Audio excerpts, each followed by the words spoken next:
এই সংসারে প্রত্যেক মানুষ এটাই চান যে তিনি যেন ধনবান হন, আর্থিক অবস্থা তার ভালো থাকে, ওনার বাড়িতে লক্ষ্মীর আগমন হয়। কিন্তু সেটা হবে কি করে, সেটাই হলো প্রশ্ন। কেউ বলেন যে যদি পরিশ্রম করো তাহলে ধন অর্জন সম্ভব, কেউ বলেন যে যদি বিদ্যা লাভ হয় তবেই ধন অর্জন সম্ভব, কেউ বলেন যে যদি বলশালী হও তবেই সম্পন্ন থাকবে। ভালো কথা, যদি তাই হয়ে থাকে তবে দিনমজুর সারা দিন পরিশ্রম করেন, তিনি কেন ধনী হন না? অনেকজন বিদ্বান মানুষ আছেন এই সংসারে, তাঁরা কেন ধনবান হন না? অনেক সংখ্যক বলশালী ব্যক্তি আছেন, তাদের কাছে ধন নেই কেন? তাদের কেন ধনের অভাব হয়? আবার এমনও কিছু মানুষ আছেন যারা পরিশ্রম করেন, তারা দিনমজুর, কিন্তু তারা ধন অর্জন করতে পারেন। কিছু বিদ্বান ব্যক্তি আছেন যাদের কাছে অধিক মাত্রায় ধন রয়েছে। কয়েকজন বলশালী ব্যক্তি রয়েছেন যাদের কাছে ধনের কোনো অভাব নেই। এমন কেন হয় কিছু মানুষ এটা অর্জন করতে পারেন কিন্তু সবাই নয়? এমন কেন হয়? কারণ লক্ষ্মীকে নিজের গৃহে আমন্ত্রণ করার জন্য সবথেকে বেশি গুরুত্বপূর্ণ বিষয় হলো আপনার কর্ম। সৎকর্ম করতে থাকুন, পুণ্য করুন, তবেই গৃহে লক্ষ্মীর আগমন হবে। লক্ষ্মীর অনেক নামের মধ্যে একটি নাম হলো পুণ্য। তাহলে আগে এই পুণ্য অর্জন করুন, তবেই আপনি ধন অর্জন করতে পারবেন, তবেই লক্ষ্মী আপনার গৃহে আগমন করবে। আসুন আমার সাথে ভালোবেসে বলুন রাধা রাধা। এই সংসারে এমন অনেক ব্যক্তি আছেন যারা নিজেদের প্রসন্নতার জন্য স্বার্থপরতার সীমা পার করে যেতে পারেন। নিজে সুখ লাভ করার জন্য অন্যকে দুঃখ দিতে পারেন। ওনাদের কারোর প্রতি কোনো টান নেই, না সমাজের প্রতি, না আপনজনদের প্রতি, না ঈশ্বরের প্রতি। এবার দেখুন, মানুষ যদি কাউকে ভয় নাও পায়, তাও নিজের কর্মের কথা মনে করে অবশ্যই ভয় পাওয়া উচিত। কারণ আপনি যা কর্মই করুন তার ফল নিজে থেকে আপনার কাছে আসবেই, নিশ্চিত রূপে আসবে। তার থেকে আপনি পালাতে পারবেন না। কেউ নিজের কর্মফলের হাত থেকে বাঁচতে পারে না। স্বয়ং মহাদেবকেও ওনার কর্মফল ভোগ করতে হয়েছিল। উনি কিছু না ভেবেই ভস্মাসুরকে বর দিয়েছিলেন। তার পরিণামস্বরূপ যেটা হলো যে ওই ভস্মাসুর, যাকে মহাদেব বরদান করেছিলেন, তার হাত থেকে নিজের প্রাণ বাঁচিয়ে ওনাকে পালাতে হলো। এই সংসারে এমন কেউ নেই যে নিজের কর্মফলের হাত থেকে বাঁচতে পারে। সবসময় এটা ভেবে দেখুন যে কর্মটা আপনি করছেন সেটা শ্রেষ্ঠ কি না। এমন কর্ম করুন যেটা আপনাকে জীবনে এগিয়ে নিয়ে যাবে।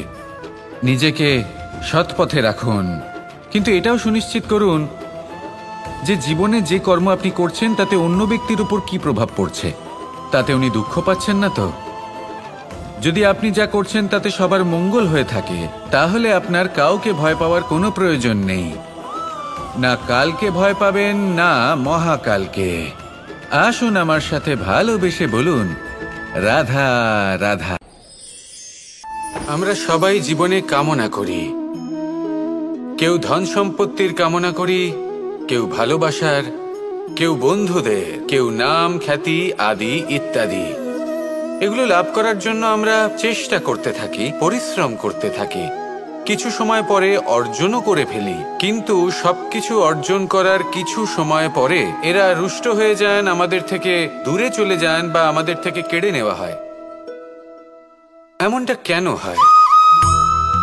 এমনটা এই কারণে হয় কারণ মানুষের একটা দুর্বলতা আছে। কোনো কিছুই অর্জন করার পরে আস্তে আস্তে সে তার মূল্য, তার গুরুত্ব ভুলে যায়, তার জন্য চেষ্টা করা ছেড়ে দেয়। আর এটাই হলো সবথেকে বড় সমস্যা। ঠিক যেমন কোনো ব্যক্তি যিনি ধন অর্জন করতে চান তার জন্য কঠিন পরিশ্রম করেন, হয়তো ধন অর্জন করেও ফেলেন, তারপর আস্তে আস্তে ওই ধনের মূল্য ভুলে যান, উচিতভাবে তা প্রয়োগ করেন না, আস্তে আস্তে তার ধন তার সঙ্গ ত্যাগ করে দেয়, সমস্ত পরিশ্রম ব্যর্থ হয়ে যায়। সেই জন্য মনে রাখবেন, এই সংসারে কিছু অর্জন করা অত্যন্ত কঠিন ব্যাপার, কিন্তু তার থেকেও বেশি কঠিন হলো সেটা নিজের সাথে ধরে রাখা। তাই জীবনে যখনই আপনি কিছু অর্জন করবেন তার গুরুত্বটা বুঝুন, আর তারপরে সময় সময় তার মূল্য নিজেকে স্মরণ করাতে থাকুন। কৃতজ্ঞ থাকুন যে আপনার পরিশ্রম আপনাকে এই ফল দান করেছে, আর চিরকাল পরিশ্রম করুন। তবেই আপনি যেটা লাভ করেছেন সেটা আপনার কাছে থেকে যাবে। আসুন আর আমার সাথে ভালোবেসে বলুন, রাধা রাধা। এই সংসারে আপনার সবথেকে বড় বন্ধু কে? কেউ বলবেন ছোটবেলার বন্ধুরা, কেউ বলবেন মাতা পিতা, কেউ বলবেন ঈশ্বর। এবারে বলুন যে এই সংসারে আপনার সবথেকে বড় শত্রু কে? কেউ বলবে আপনার বিরোধী, সেই ব্যক্তি যে আপনাকে হিংসে করে, বা আপনার নিজের অহংকার, আপনার কুকর্ম।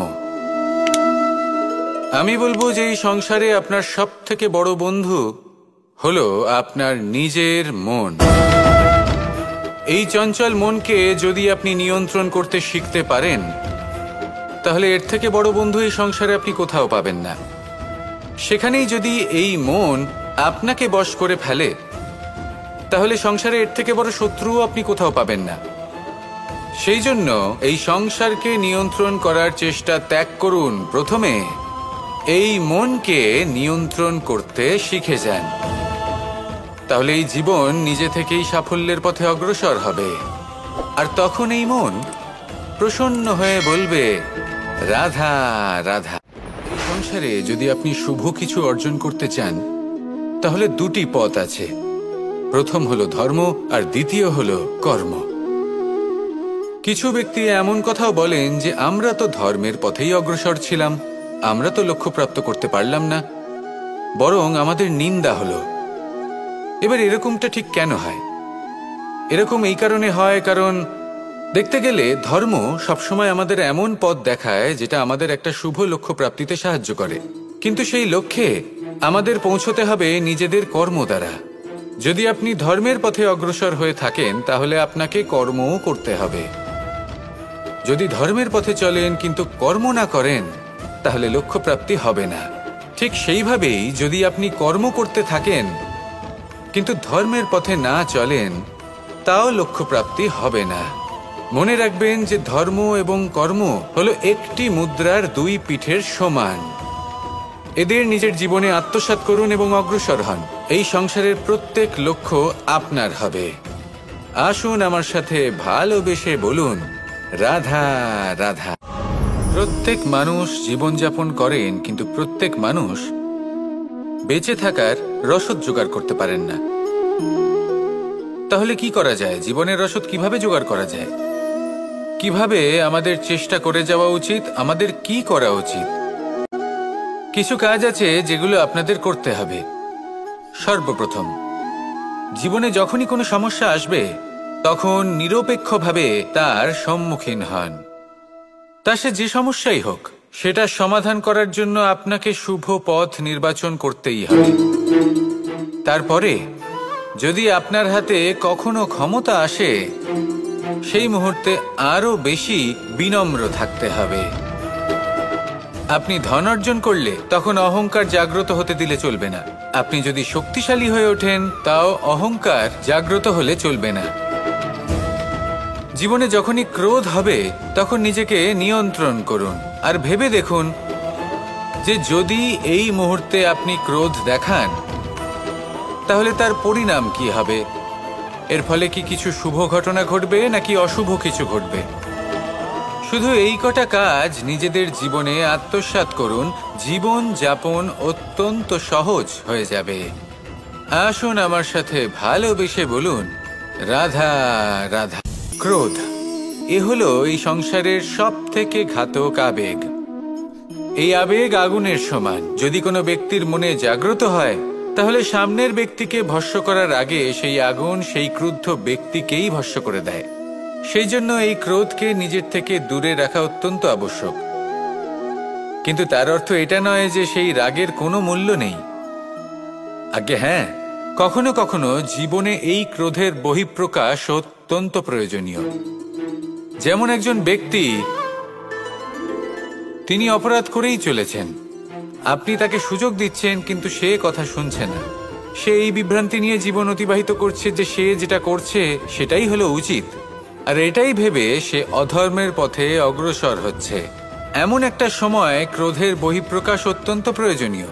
যেমন শ্রীরাম ক্রুদ্ধ হয়েছিলেন, উনি অগ্নিবাণ সাধন করেছিলেন সাগরের প্রতি, কারণ সাগর নিজের অহংকারে মত্ত হয়ে কিছুতেই শ্রীরামকে লঙ্কা পর্যন্ত পৌঁছানোর পথ খুঁজে দিচ্ছিল না।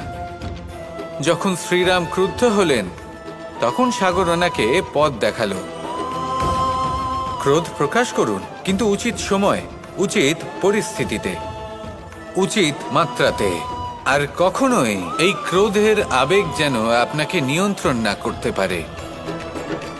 আসুন আমার সাথে ভালোবেসে বলুন, রাধা রাধা। সব থেকে শক্তিশালী শব্দ হলো নীরবতা এবং প্রসন্নতা। এই দুটি সব থেকে বেশি কঠিনও। এবার আপনি বলবেন, এতে কঠিনের কি আছে? না, ক্ষেত্র বিশেষে নিজে নীরব থাকা হলো অত্যন্ত কঠিন। আর তার থেকেও বেশি কঠিন হলো বিকট পরিস্থিতিতে নিজেকে প্রসন্ন রাখা।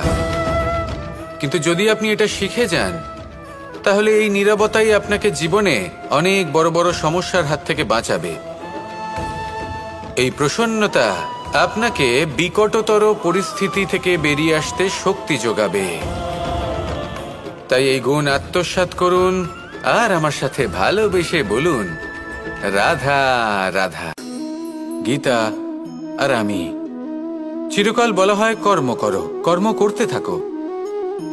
কিন্তু শুধুমাত্র কর্ম করাটাই পর্যাপ্ত নয়, কর্ম কিভাবে করা হচ্ছে, কোন দিশায় করা হচ্ছে সেটা বুঝতে পারাটাও অত্যন্ত আবশ্যক। ভাগ্যের ভরসায় থাকবেন না। ভাগ্যের দ্বার যদি বন্ধ থাকে তাহলে নিজের কর্ম দ্বারা আপনি সেই দ্বার খুলে দিতে পারেন। এবার আপনার পথে যদি কোনো বড় পাহাড় চলে আসে, তাহলে আপনি কি করবেন? ভাগ্যের ভরসায় বসে থেকে হাহাকার করলে তো হবে না। ভাববেন যে আমার ভাগ্যে এটা লেখা আছে, তাই এই সমস্যা নিজে থেকেই পথ থেকে সরে যাবে। না, আপনাকে কর্ম করতে হবে। নিজের কর্মের দ্বারা এমন কোলাহলের সৃষ্টি করুন যাতে ভাগ্য নিজেই আপনার জন্য সেই দ্বার খুলে দেয়। কর্মের কোলাহল কিছুটা এমন হওয়া উচিত যে সেই বাধা যেন আপনার কোলাহল শুনে নিজে থেকেই আপনার পথ থেকে সরে যায়। কর্ম করুন, কিন্তু এটা ভেবে কর্ম করুন যে কিভাবে আপনি কর্ম করছেন, কোন দিশাতে আপনি কর্ম করছেন। দিশাহীনভাবে আপনি যতই কর্ম করুন না কেন, কোনো লাভ হবে না। কখনো সৌভাগ্য লাভ করতে পারবেন না। কর্ম করুন, বুঝে শুনে করুন, আর আমার সাথে ভালোবেসে বলুন, রাধা রাধা। জীবনে যখনই আমরা কোনো বিশেষ মানুষের সাথে পরিচিত হই, তখন তার ব্যক্তিত্বের বিষয়ে আমাদের একটি নিজস্ব দৃষ্টিভঙ্গি তৈরি হয়। তা সে ভালো হোক বা মন্দ, আমরা নিজেদের দৃষ্টিভঙ্গি, নিজেদের ধারণা বানিয়ে ফেলি। কিন্তু আপনি কি নিশ্চিত রূপে বলতে পারেন যে এই যে আপনার দৃষ্টিভঙ্গি, সেটাই সেই ব্যক্তির পূর্ণ সত্য, সেই ব্যক্তি সত্যিই সেরকমই? না, আপনি সেরকম বলতে পারেন না। কারণ যে কোনো মানুষের একটি চরিত্র, একটি ব্যক্তিত্ব অনেক বছর ধরে তৈরি হয়, অসংখ্য অভিজ্ঞতা লাভ করার পরে তৈরি হয়। আপনি একদিনে বুঝতে পারবেন না যে সেই ব্যক্তি কেমন। এই ভুলটাই বেশিরভাগ মানুষ করে ফেলেন। কিন্তু যদি সত্যি কোনো মানুষকে বুঝতে চান, তাহলে একটু সময় দেওয়া খুব প্রয়োজন। সবার আগে প্রথম আলাপে সেই ব্যক্তি তো এটাই বোঝাবে যে সে কতটা শ্রেষ্ঠ, কিন্তু সে কতটা গুণী বা কতটা অপগুণী, এটা বোঝার জন্য আপনাকে সেই ব্যক্তির কাছাকাছি থাকতে হবে। তিনি কতটা অহংকারী বা কতটা সজ্জন, সেটা বোঝার জন্য আপনাকে সেই ব্যক্তিকে সম্মান দিয়ে দেখতে হবে। সেই ব্যক্তি কতটা লোভী বা কতটা সরল, সেটা বোঝার জন্য তাকে ধন দিয়ে দেখতে হবে। সেই ব্যক্তির কতগুলো খারাপ গুণ আছে, সেটা বোঝার জন্য সেই ব্যক্তিকে স্বাধীনতা দিয়ে দেখতে হবে। তবেই তাকে আপনি বুঝতে পারবেন। যে কোনো মানুষকে বোঝা, তার ব্যক্তিত্ব বুঝে ওঠা এতটা সহজ কাজ নয়। যতক্ষণ কোনো ব্যক্তির ব্যক্তিত্ব সম্পর্কে স্পষ্ট ধারণা না হয়, ততক্ষণ সেই ব্যক্তির সাথে সম্পর্কে অগ্রসর হওয়া উচিত হবে না। আসুন আমার সাথে ভালোবেসে বলুন, রাধা রাধা। আমরা সবাই জীবন সুখ আর শান্তিপূর্বক অতিবাহিত করতে চাই। আমরা সবাই এটাই চাই যে আমরা সবাই স্বাধীন থাকব, আর এই স্বাধীনভাবেই আমরা জীবনে অগ্রসর হব। আর যখন কোনো ব্যক্তি আমাদের এইসব কিছু করতে বাধা দেন, তখন আমরা তার উপর রুষ্ট হই। কিন্তু সত্যিটা ঠিক এর বিপরীত। কখনো কখনো এই ব্যক্তি অজান্তেই আমাদের এটা ভাবতে বাধ্য করে দেয় যে আমরা যেটা করছি সেটা কোথাও অনুচিত নয়। তো জীবনে অগ্রসর হতে হতে, সুখ খুঁজতে খুঁজতে, স্বাধীনতা খুঁজতে খুঁজতে আমরা অনুচিত কিছু করছি না তো? এটা বোঝা অত্যন্ত প্রয়োজনীয়। আর এটাই আমরা বুঝবো একটা উদাহরণ দ্বারা। কখনো কোনো উপবনে যাবেন আর গিয়ে ওখানকার মালিকে দেখবেন কি করে। কিছু সময় অন্তর ও ঘাস আর আগাছা কেটে পরিষ্কার করে। আর এরকমটা কেন করে? সে নিজেই তা রোপণ করে, নিজেই পরিশ্রম করে, আর তারপর নিজের পরিশ্রমকে কেটে ফেলার কি অর্থ হতে পারে? এরকমটা সে কেন করে?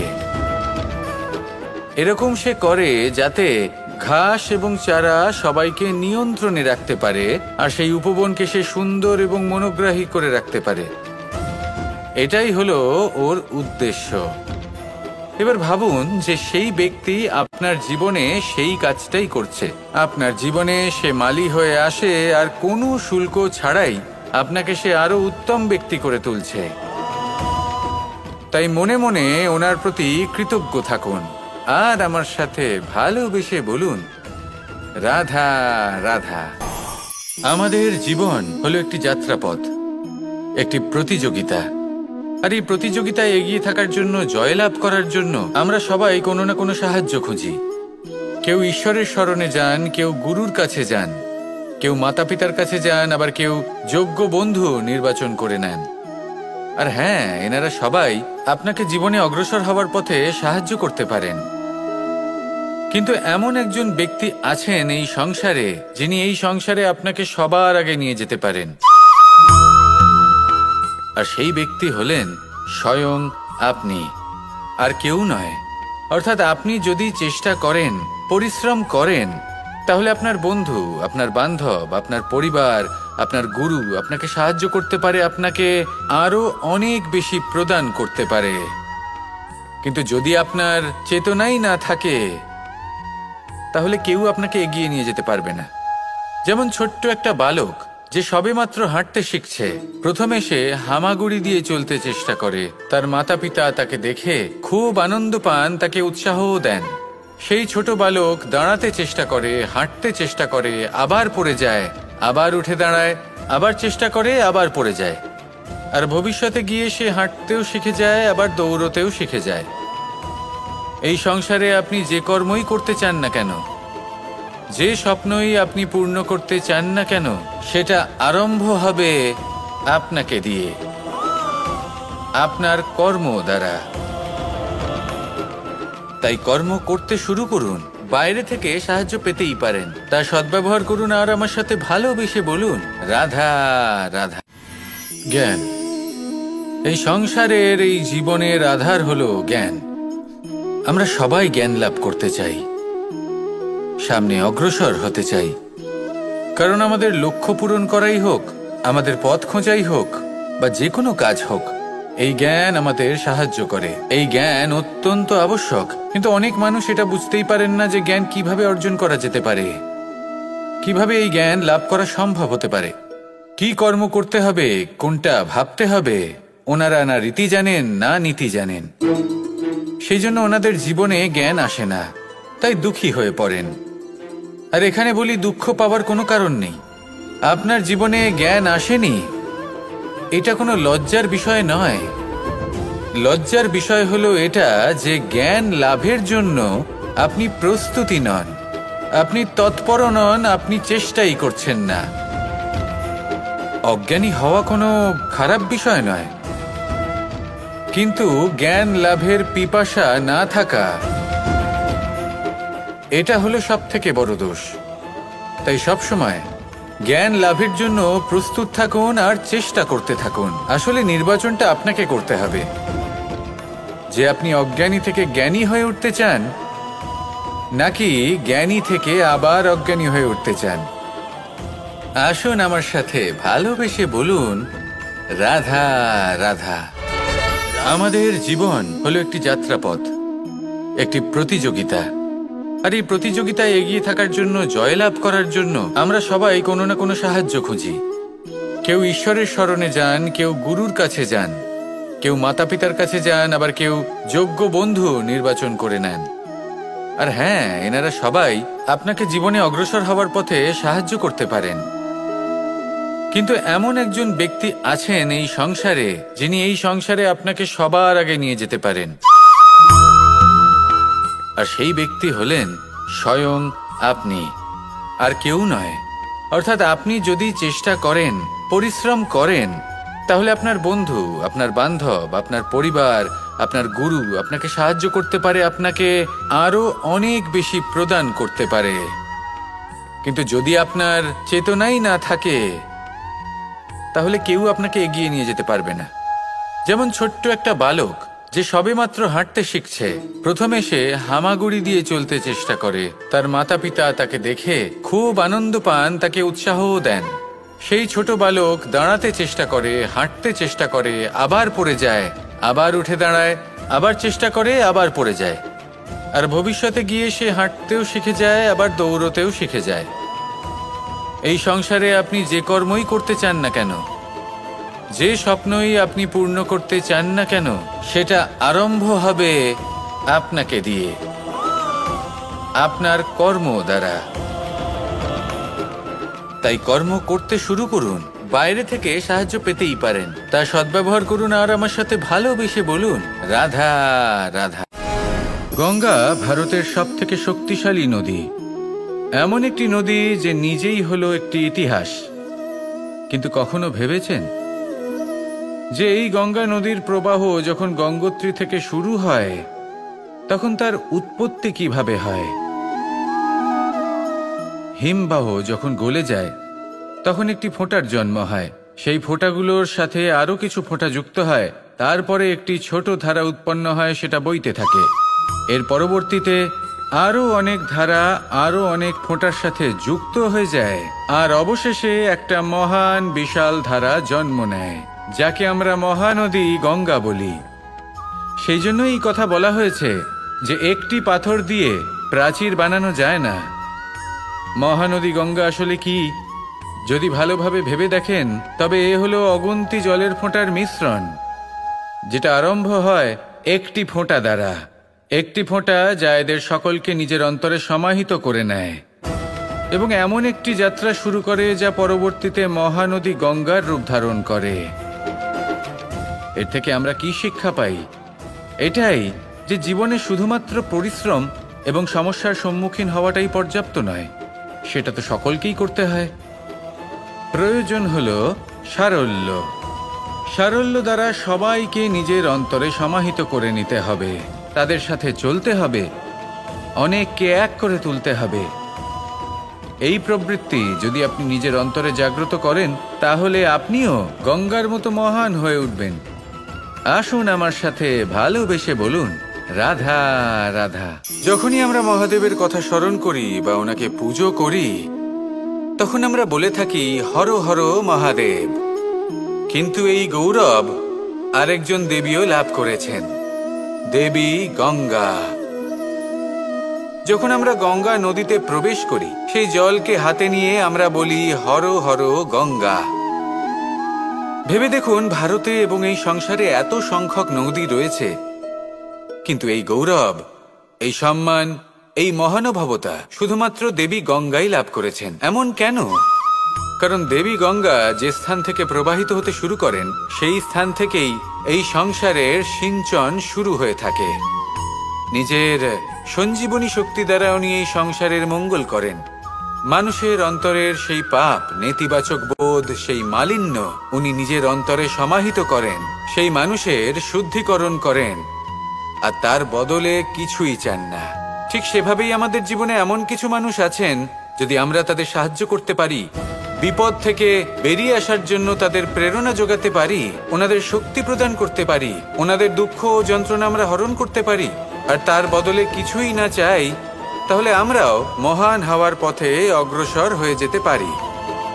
হয়তো সেই দিন সকলে আমাদের জয় জয়কার নাও করতে পারেন, কিন্তু সেই দিন আমরা হর হর মহাদেব, হর হর গঙ্গা, এই দুই কথার সার অবশ্যই বুঝতে পারবো। আসুন আর আমার সাথে ভালোবেসে বলুন, রাধা রাধা। মন্দিরে যখনই কোনো ব্যক্তি গিয়ে মন্দিরের ঘন্টা বাজান, তখন সেই ধ্বনি শুনে তিনি উপলব্ধি করেন যে ওনার মন শান্ত হচ্ছে। কিন্তু যদি উনি এই ঘন্টা না বাজান তাহলে কিন্তু কোনো স্বর উৎপন্ন হবে না। যখন সেটা স্থির থাকে তখন কোনো স্বর উৎপন্ন হয় না। যখন আমরা তাকে আন্দোলিত করি তখন তার অনুনাদ ঘটায়, ক্রমে অনুরণন ঘটে, আর তারপর এমন ধ্বনি উৎপন্ন হয় যা আমাদের আত্মা পর্যন্ত পৌঁছয় আর মনকে শান্ত করে দেয়। এর থেকে আমরা কি শিক্ষা পাই?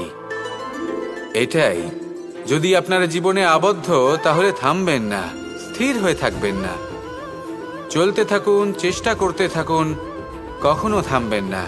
একটা উদাহরণ দিই, কোনো ব্যক্তি পরিবারের বন্ধনে আবদ্ধ, কেউ কর্মের বন্ধনে, কেউ বা মোহর বন্ধনে।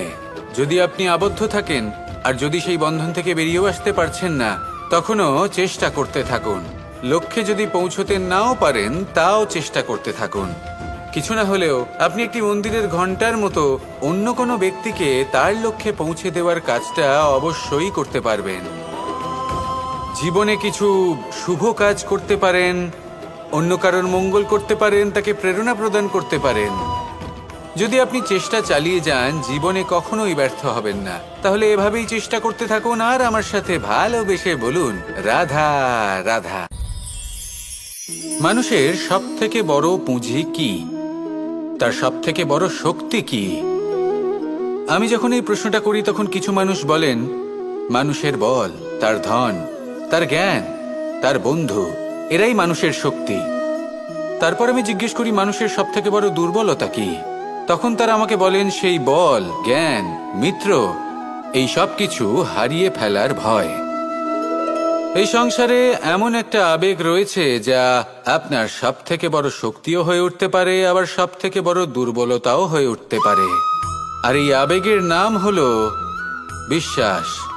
এই বিশ্বাস এতটাই শক্তিশালী যে সংসারের সবথেকে শক্তিশালী শিকলও একে বেঁধে রাখতে পারে না, সবথেকে উঁচু দেয়ালও একে বাধা দিতে পারে না। এই শক্তিশালী বিশ্বাস আপনার কাছে কখন ঘাতক প্রমাণিত হতে পারে?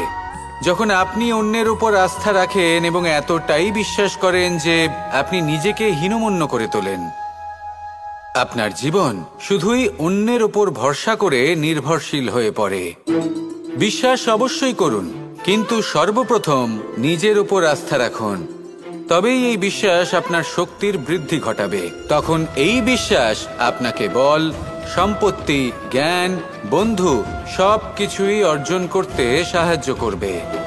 দেখুন, যখন কোনো ব্যক্তি পড়ে যান তখন আপনি সেই ব্যক্তিকে তখনই তুলতে পারবেন যখন সেই ব্যক্তি নিজে উঠে দাঁড়াতে সক্ষম। তাই কেউ আপনাকে যতই সাহায্য করুক না কেন, আপনি সেই কাজে তখনই সফল হতে পারবেন যখন আপনি নিজে চেষ্টা করবেন। তাহলে এটাই করুন আর আমার সাথে ভালোবেসে বলুন, রাধা রাধা। রাজা দশরথ ছিলেন রঘুকুলের অত্যন্ত শ্রেষ্ঠ রাজা, কিন্তু একটা সমস্যা ছিল। অনেক অনেক চেষ্টা সত্ত্বেও, পুজো অর্চনা করা সত্ত্বেও ওনার কিছুতেই সন্তান লাভ হচ্ছিল না। প্রজারা চিন্তিত ছিলেন যে এর পরে কি হবে, এই রঘুবংশকে কে এগিয়ে নিয়ে যাবে। কিন্তু রাজা দশরথ এই চিন্তা থেকে মুক্ত ছিলেন, কারণ ওনার শ্রবণ কুমারের অন্ধ মাতা পিতার দেওয়া সেই অভিশাপের কথা মনে ছিল। যখন ভুলবশত রাজা দশরথের বাণ দ্বারা শ্রবণ কুমারের মৃত্যু হয়, তখন শ্রবণ কুমারের মাতা পিতা রাজা দশরথকে অভিশাপ দিয়েছিলেন যে তুমিও নিজেই এইভাবে নিজের সন্তানের বিয়োগে, দুঃখে, যন্ত্রণায় কাতর হয়ে মৃত্যু লাভ করবে। এটা ওনার মনে ছিল। উনি মনে করতেন যে এই অভিশাপ যখন উনি পেয়েছেন তখন তো অবশ্যই ফলবে। আমি আমার সন্তান বিয়োগে মৃত্যু লাভ করব, এর অর্থ হলো এটাই যে আমার সন্তান প্রাপ্তি হবে। সেই অভিশাপই ওনার জীবনে বরদান রূপে ফিরে এলো। যখন সঠিক সময় এলো তখন উনি 4 পুত্র লাভ করলেন, আর তারপর কি হলো সেটা আমরা সকলে জানি। এবার এর থেকে আমরা কি শিক্ষা লাভ করলাম? যে জীবনে এই সমস্যা, এই সংকট বা কঠিন পরিস্থিতি এসব তো আসতেই থাকবে। নিয়তিকে আমরা পাল্টে ফেলতে পারবো না, যেটা হবার সেটা অবশ্যই হবে। তাই যেটা হচ্ছে সেটা আনন্দের সাথে যাপন করলে কেমন হয়? প্রত্যেক সমস্যার মধ্যে কোথাও না কোথাও আনন্দ আছে, সেই আনন্দ খুঁজে বের করতে চেষ্টা করুন। সমস্যার মধ্যে থেকে আনন্দটা খুঁজে নিয়ে সেটাকে মনে ধরে রাখুন, এই আনন্দের সাথে অগ্রসর হন আর এই আনন্দ সহকারে বলুন, রাধা রাধা। আপনি কখনো কোনো বাহনকে দেখে থাকবেন, তার অনেকগুলো ভাগ রয়েছে, ভিন্ন ভিন্ন ভাগ, যেটা একসাথে কর্ম সম্পাদন করে। তা সে চাকা হোক বা যন্ত্র হোক বা সেই বাহন নিয়ন্ত্রণকারী ব্যক্তি আদি ইত্যাদি, সবাই নিজের ক্ষমতা অনুসারে, নিজের স্বভাব অনুসারে নিজের কর্ম করেন। কিন্তু যখন কথা ওঠে বাহনের অগ্রসর হওয়ার, পথ চলার, তখন তার মূল অর্থ যেটা আমরা বুঝি সেটা হলো চাকা। এবার এমন ঠিক কেন হয়? কারণ চাকার স্বভাব হলো চলতে থাকা, সেই জন্য সে চলতে থাকে, তাই বাহনও চলতে থাকে। এবার সেটাই মানুষকে বুঝতে হবে নিজেদের সম্পর্কের বিষয়ে। অনেক সময় মানুষ ব্যথিত হয়ে পড়েন, ভাবেন আমাদের এই জীবনে সম্পর্কগুলো আমাদের ইচ্ছে অনুসারে চলে না। এবার এমনটা মানুষের কেন মনে হয়? এই কারণে মনে হয় কারণ সে সম্পর্কগুলো বুঝতেই পারে না। সম্পর্কগুলোর সাথে কিভাবে চলতে হবে, কিভাবে চলা উচিত, সেটাই সে বুঝে উঠতে পারে না। দেখুন, সম্পর্ক যখন তৈরি হয় তখন সেই ব্যক্তি যুক্ত হন, তাদের সাথে নিয়ে আপনি সামনে অগ্রসর হন। এমন কখনোই হবে না যে আপনি এগিয়ে চলেছেন আর আপনার সম্পর্ক আপনার পেছনে পেছনে আসছে। ঠিক যেভাবে বাহনের ক্ষেত্রে চাকার স্বভাব হলো চলতে থাকা, ঠিক সেভাবেই সম্পর্কের স্বভাব হলো সাথে থেকে অগ্রসর হওয়া। তাই এই সম্পর্কগুলোর সাথে যুক্ত থাকুন আর জীবনে অগ্রসর হতে থাকুন। এই সম্পর্কগুলি আপনার জীবন সুখে পরিপূর্ণ করে তুলবে। আর তখন এই মন সুপ্রসন্ন হয়ে বলবে, রাধা রাধা।